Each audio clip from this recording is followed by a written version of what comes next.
ආයිබෝවන් මම ශ්‍රී ලංකා බැංකුකරුවන්ගේ ආයතනය අනුමත වෘත්ති අධ්‍යාපන ආයතනයක් වෙන IPS ආයතනයේ ප්‍රධාන දේශක චානක දික්කෝ විට මම අද ඔයාලත් එක්ක සාකච්ඡා කරන්න බලාපොරොත්තු වෙන්නේ ශ්‍රී ලංකා බැංකුකරුවන්ගේ ආයතනය අලුතෙන් හඳුන්වලා දුන්න DBF කියන අධීරයට ප්‍රවේශ වෙන්න කෙනෙක්ට තියෙන සුදුසුකම් මොනවද කියන එකත් ඒ අධීරයේ වා සමත් වෙන්න ඕන විෂයන් මොනවද කියන එක පිළිබඳ කෙටි පැහැදිලි කිරීමක් කරගන්න.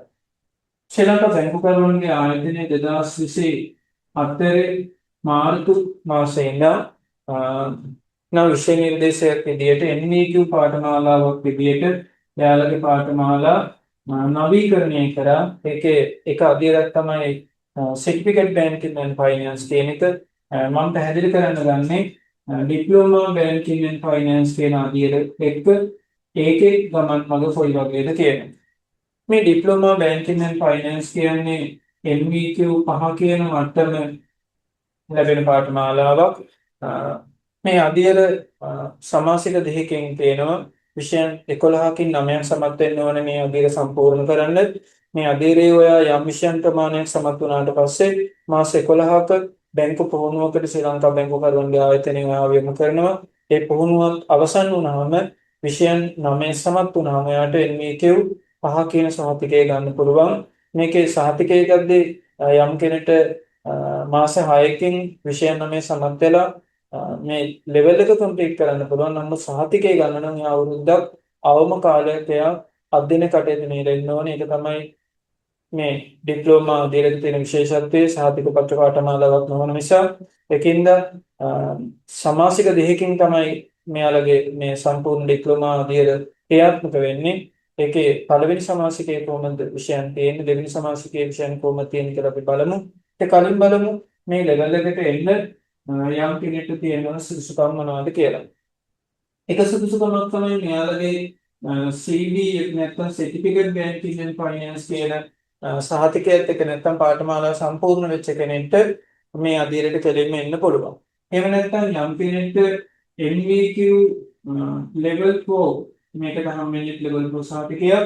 level 4 මේ banking finance නැත්නම් ගිණුම් කරණයේ මූල්‍ය වගේ ශේෂ්ඨ එකකට ගැලපෙන වෙනස එකකින් ගත්ත NVQ level 4 සහතිකයක් තියෙනවා නම් ඒකත් මේකට සුදුසුකමක් වෙනවා. මේකේ වැඩිපුර මේ ඩිප්ලෝමා ආදී හදාගන්නේ උසස් පෙළ ඕනෑම විෂය නිර්දේශයකින් අවම ස්ථූල සාමාර්ථයක් තියෙන දරුවෙක්ටත් මේක හදාගන්න පුළුවන්. ඊට පස්සේ තවත් අපි හිතමුකෝ උසස් පෙළ සමත් වෙලා නැති සාමාන්‍ය පෙළ වල යම් ගැටලු තියෙන කෙනෙක් දැන් කාලයකට පෙර බැංකු ශේෂ්ත්‍රයට ඇවිල්ලා තියෙනවා නම් එයාගේ working experience එක අවුරුදු 10කට වඩා වැඩි නම් එයාට පුළුවන් IBSL banking ආදාරන්න. හරි. ඒක අමතරව විශේෂ අවස්ථාවක් තියෙනවා. උපාධිකාරියෙක් නම් ඔයාට මේ ලෙවල් එකට එන්න පුළුවන්. මේ ලෙවල් එකේ තියෙන විෂයන් 9න් යම් ප්‍රමාණයක් නිදහස් කිරීමක් එක්ක ඒක ඇඩ්වාන්ටේජ් එකක්. මීට කලින් තිබු බැංකින් මේ IABF DABF වගේ දෙහින් විශේෂ අවස්ථාවක් තිබෙන එක විෂයක් වගේ තමයි නිදහස් වීමක් තිබෙන. එතකොට ඔයා IBSL banking, certificate banking and finance කියන එක හරි වෙන ශේෂ්ත්‍රයක අපි උදාහරණයක් විදිහට කාර්මික තාක්ෂණ විද්‍යාලයක ඔයා ගිණුම් කරන ශේෂ්ත්‍රයට අදාළ NVQ පාඨමාලාවක් හදන්න තියෙනවා නම් ඒ සහතිකයෙන් පුළුවන්. උසස් පෙළ ස්ථුණක් තියෙන කෙනෙක්ට මේක හදාරන්න පුළුවන්. working experience එක අවුරුදු 10කට වැඩි තියෙනවා නම් එයාට පුළුවන්. අනිත් සුදුසුකම් නැත්නම් මේ වගේ අවම සුදුසුකමක් තියෙන කෙනෙක්ට මේ ඩිප්ලෝමා ලෙවල් එකට එන්න පුළුවන්.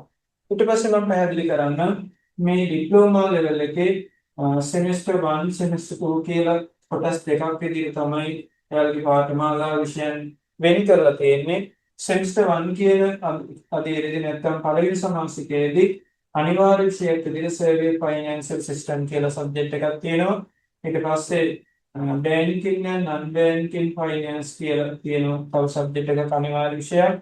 ආයේ accounting and auditing කියලා සබ්ජෙක්ට් එකක් තියෙනවා. මේ විෂයන් තුන අනිවාර්යයි. ඊට අමතරව ඔයාට IT and digital banking කියන විෂය හෝ econ කියන විෂය හදාගන්න පුළුවන්.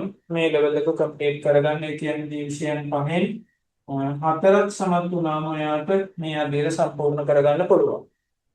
ඊට පස්සේ semester 2 එක යන්නේ principle of law, ඊළඟට quantitative techniques maths කියන subject එක ඊළඟට principle of management business communication මේක ඉංග්‍රීසි පේපර් එකක් අනිත් ඒවා නම් ඔයාලට සිංහල දෙමළ ඉංග්‍රීසි කියන ඕනම මාධ්‍යයකින් හදාරන්න පුළුවන් මේක ඉංග්‍රීසි මාධ්‍යයෙන් විතරයි තියෙන්නේ ඊට පස්සේ financial crime management කියන subject එක හරි marketing කියන subject එක හරි ඔය දෙකෙන් එකක් හදාරන්න තියෙන. ඒ කියන්නේ මේ විෂයන් හයෙන් පහක් සමත් වුණොත් මෙන්න මේ විෂයන් නම් සම්පූර්ණ වුණාට පස්සේ ශ්‍රී ලංකා බැංකුකරුවන්ගේ ආයතනය ඔයාව යොමු කරන මාස 11ක පුහුණුවක් එක්ක ඒකේ අවසානයේ මේ කිව් පහ කියන මට්ටම සහතික පත්‍රයක් ගන්න පුළුවන්. මේකේ විශේෂත්වය තමයි මේ අධීර සමත් වෙලා නැත්නම් මේ අධීරේ පළවෙනි සමාසිකයේ සමත් වෙලා දෙවෙනි සමාසිකයට එන්න ඕනේ කියලා එකක් නැහැ. ඔයාලට ඕනනම් මේකෙන් මේකට එන්නත් පුළුවන් මේක සමත් වෙලා මේ පැත්තට යන්නත් පුළුවන්. එහෙම නැත්නම් මේකෙන් තෝරගත්ත විෂයන් ප්‍රමාණයක් එක්ක මේකෙන් තෝරගත්ත විෂයන් ප්‍රමාණය එකවර හදාරන්නත් පුළුවන්. ඒතර ඔයා තමයි තීරණය කරන්නේ ඔයාගේ පහසුවත් එක්ක ඔයා කොහොමද මේ ඩිප්ලෝමා අධීර සම්පූර්ණ කරන්න කියලා. අපි මේ අධීරට අදාළ සීල විෂයන්ට අදාළ පන්ති පවත්වනවා. ඔයාලට අපේ ආයතනයට සම්බන්ධ වෙන්න අවස්ථාවක් තියෙන නැත්නම් කැමැත්තක් තියෙනවා නම් 070 කියන දුරකථන අංකයට ඔයාලට WhatsApp පණිවිඩයක් තුන් කළා විස්තර දැනගන්න පුළුවන්. අපි 2026 සැප්තැම්බර් විභාගයට පන්ති මේ ආසන්න කාලෙක ආරම්භ කරනවා. ඒකට පුළුවන් අපිත් එක්ක සම්බන්ධ වෙලා මේක අධීර දෙකකින් නැත්නම් කොටස් දෙකක් විදිහට සම්පූර්ණ කරගෙන එක අවුරුද්දකින් ඔයාලට NVQ level 5 කියන මට්ටමත් එක්ක ඩිප්ලෝමා ධාරියෙක් වෙන්න. බොහොම ස්තුතියි. සුබ දවසක් හැමෝටම. අද වීඩියෝ එකකින් හම්බෙමු.